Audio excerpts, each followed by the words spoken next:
Our next guest is a perfect example of this kind of deep expertise we're fortunate and able to tap into here at Black Hat.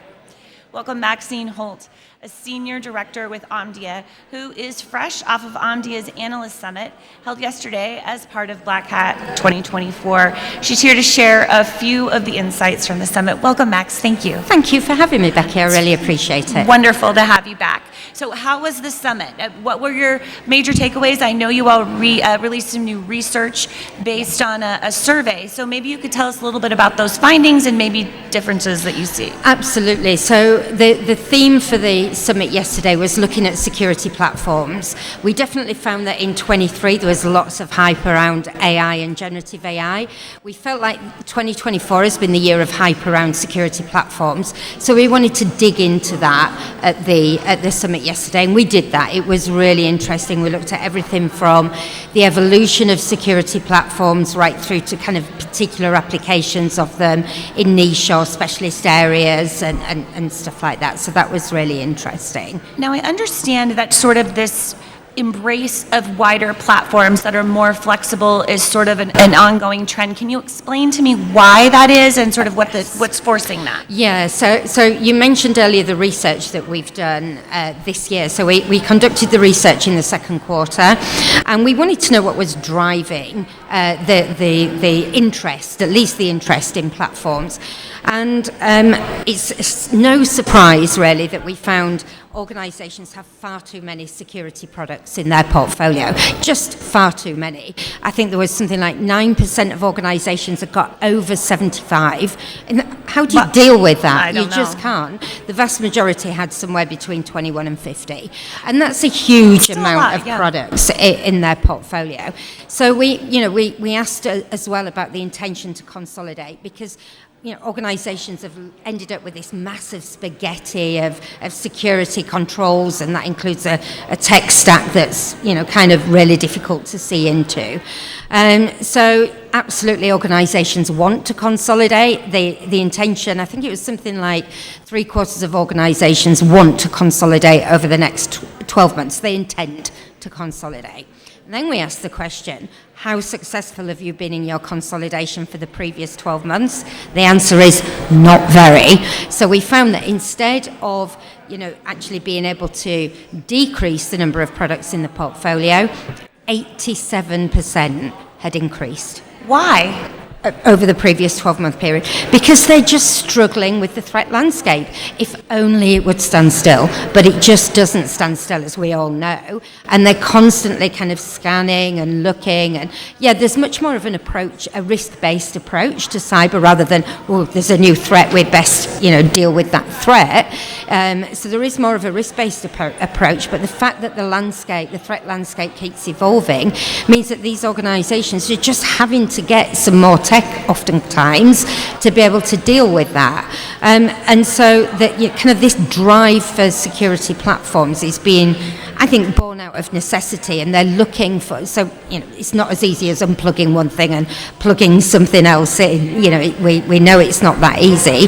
So what organisations are doing is, when kind of the time is right, so maybe that's when a contract is up or a product comes to end of life or whatever, then they're looking at their existing security tech vendors, their platform providers, to see what they might have that would replace that particular point product or individual product that they have that integrates with other capabilities from that same platform provider. And that's how we're seeing this evolution. It's going to take a while. The CISOs that we've spoken to are expecting a 3 to 5 year project to do that, but I think that's kind of one of the reasons that they're looking at platforms, because it's just untenable right now. Let me ask you this though. It seems to me that as these and who are the top platform players right now in your estimation? Oh, there's a fair few of them. So we would split them into two major categories, I think. Well, two big categories. So we have major platform players, and then we've got specialist platform players. Okay. So you might have your specialist platform players, email security or OT security. So you've proof points, TX1s perhaps of this world. But then you've got your major security platforms, so everything from Palo Alto Networks to Fortinet to Checkpoint to CrowdStrike, etc. They're all big security platforms that are out there. So in order to do all of these things, it seems like there is going to be a business market consolidation as well, right? Where these platforms are likely to start picking up these smaller players? So we're definitely seeing, or we have seen, that market, the funding market and the mergers and acquisitions market has slowed down this year. So one of my colleagues did a session on that at the Omdia Analyst Summit yesterday, because we track funding and we track mergers and acquisitions. So that has slowed down. And we feel really strongly about the platform plays, that it's not just going to be the big platform players that are left. It can't be like that, because cybersecurity is a unique industry.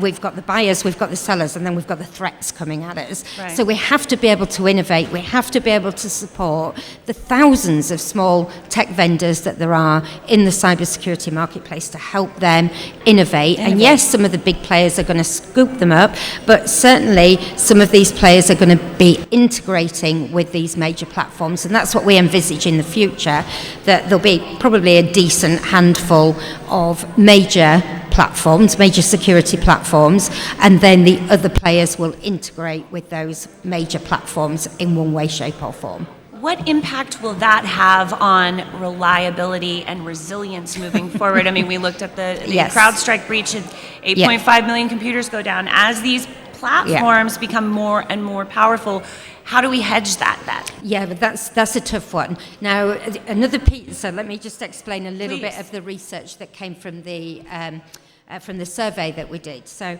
we asked in 23 and 24, where does a senior most security executive in the organisation, who do they report to? And last year we found that 26% reported directly to the CEO. This year it's 34%. That's a huge rise in a 12-month period. And that indicates leadership is getting serious? 100%. Okay. 100%. I think there's the SEC demands around cybersecurity. We've got digital dependence, which I'll come back to in a moment. The need for resilience, and there's been the court case or two that's absolutely raised the profile of cyber. So with something like we called it Digital Dependence Day at Omdia. The outages of July 19th.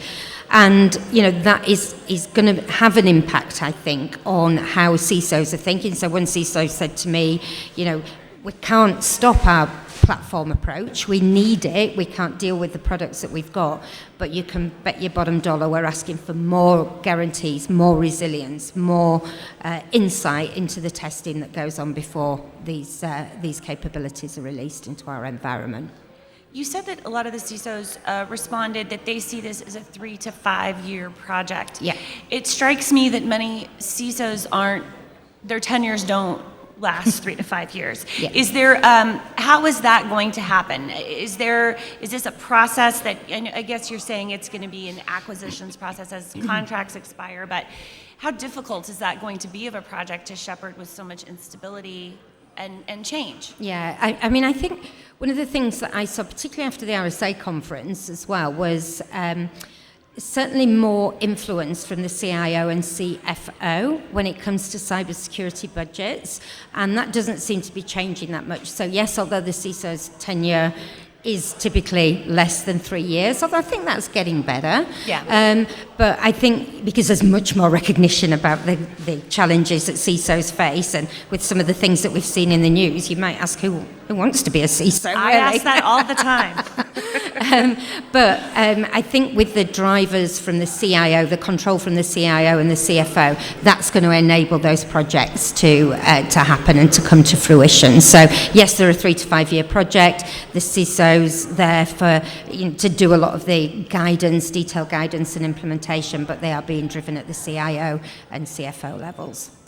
Thank you so much, Max, for joining us again at the News Desk. Can you tell our audience where they can find Omdia's research and some of their information? 100%. So omdia.com, nice and easy, omdia.com. You can find us there. There's an option on there called Ask an Analyst. You just contact Ask an Analyst and we can chat to you to your heart's content. I ask your analysts all the time, so I can vouch for their expertise. Thank you so much for joining us. Thank you, Becky. Thank you for having me. Anytime.